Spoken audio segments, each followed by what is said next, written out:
Você já percebeu que existem pessoas que ganham muito dinheiro e continuam pobres, enquanto outras conseguem construir patrimônio mesmo sem receber salários extraordinários? À primeira vista, isso parece uma contradição. Afinal, não deveria ser apenas a quantidade de dinheiro que determina quem enriquece? A resposta é não. A diferença mais importante não está no tamanho da renda, mas na maneira como cada pessoa enxerga o dinheiro. Antes de existir riqueza na conta bancária, existe uma mentalidade capaz de transformar recursos em liberdade. É justamente essa forma diferente de pensar que separa quem trabalha pelo dinheiro de quem faz o dinheiro trabalhar por si. A maioria das pessoas aprende desde cedo que dinheiro serve para pagar contas e comprar coisas. Crescemos acreditando que estudar, conseguir um bom emprego e receber um salário são os objetivos finais da vida financeira. E de certa forma, isso faz sentido. Todos precisamos de dinheiro para viver. O problema surge quando o salário deixa de ser um meio e passa a ser o destino. Quem pensa dessa forma trabalha durante décadas apenas para manter um padrão de vida, sem nunca construir algo que continue gerando riqueza no futuro. Os ricos, em geral, fazem uma pergunta diferente.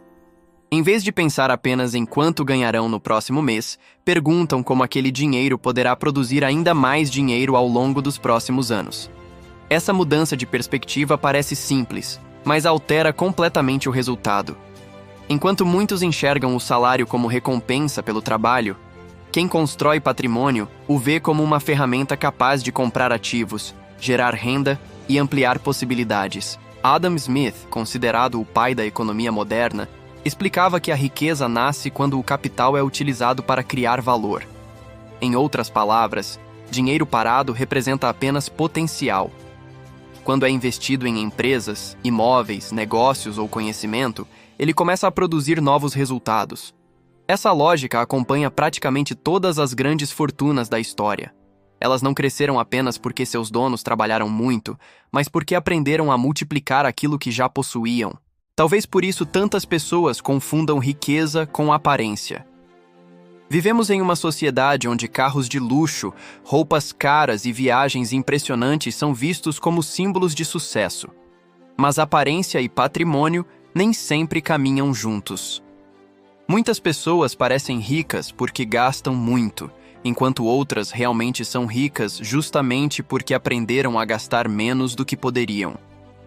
A riqueza verdadeira costuma ser silenciosa. Ela aparece em investimentos, reservas financeiras e ativos que quase ninguém vê. O filósofo Sêneca dizia que riqueza não consiste em possuir muito, mas em depender de pouco. Essa frase é frequentemente interpretada como uma crítica ao dinheiro, quando na realidade é uma crítica à dependência. Quem precisa manter um padrão de vida muito elevado acaba se tornando escravo das próprias despesas. Já quem controla seus desejos conquista algo muito mais valioso do que bens materiais: liberdade para decidir. Essa diferença fica evidente quando pensamos nas decisões do dia a dia. Imagine duas pessoas que recebem exatamente o mesmo salário.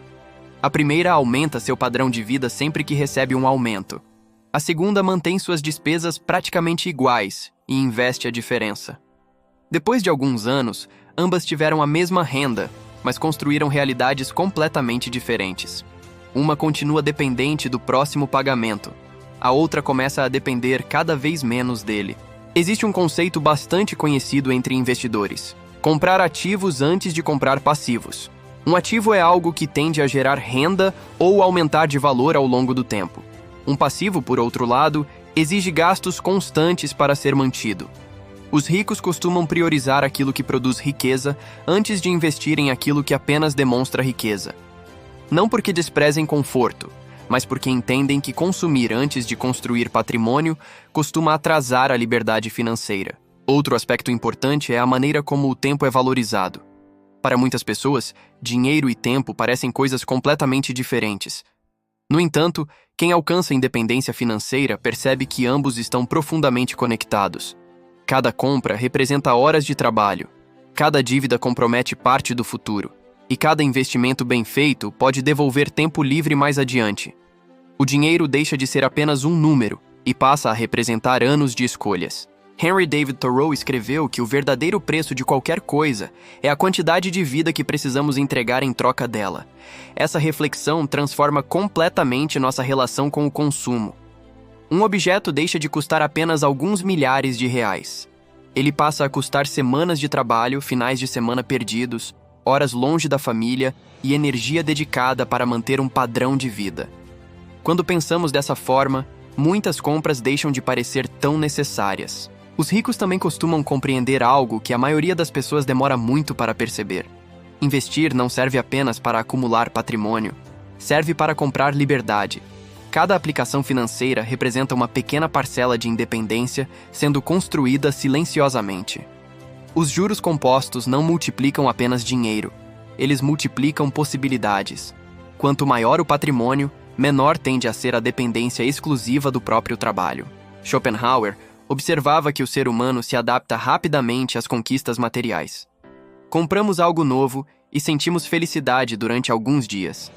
Logo depois, aquilo se torna parte da rotina e um novo desejo ocupa seu lugar. A psicologia moderna chama esse fenômeno de adaptação hedônica.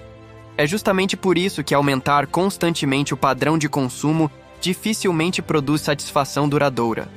Quem compreende esse mecanismo passa a valorizar muito mais a tranquilidade do que a ostentação. Isso não significa que pessoas ricas nunca gastem dinheiro. Pelo contrário, elas costumam gastar bastante, mas existe uma diferença fundamental. Primeiro constroem a capacidade de gerar riqueza, depois aproveitam os frutos desse patrimônio. Em vez de utilizar o salário para financiar um estilo de vida, utilizam os rendimentos dos investimentos para sustentar parte dos seus desejos. Essa inversão muda completamente a relação entre consumo e liberdade. Marco Aurélio lembrava que a única coisa que realmente possuímos é o momento presente. O tempo perdido jamais poderá ser recuperado. Talvez por isso tantas pessoas financeiramente bem-sucedidas valorizem tanto a eficiência. Automatizam processos, delegam tarefas, investem em conhecimento e buscam formas de preservar aquilo que nenhum dinheiro pode devolver: tempo de vida. Outro traço marcante é a forma como enxergam o aprendizado. Muitas pessoas veem cursos, livros e especializações como despesas. Quem constrói patrimônio costuma enxergá-los como investimentos. Conhecimento aumenta a capacidade de resolver problemas, gerar valor e identificar oportunidades.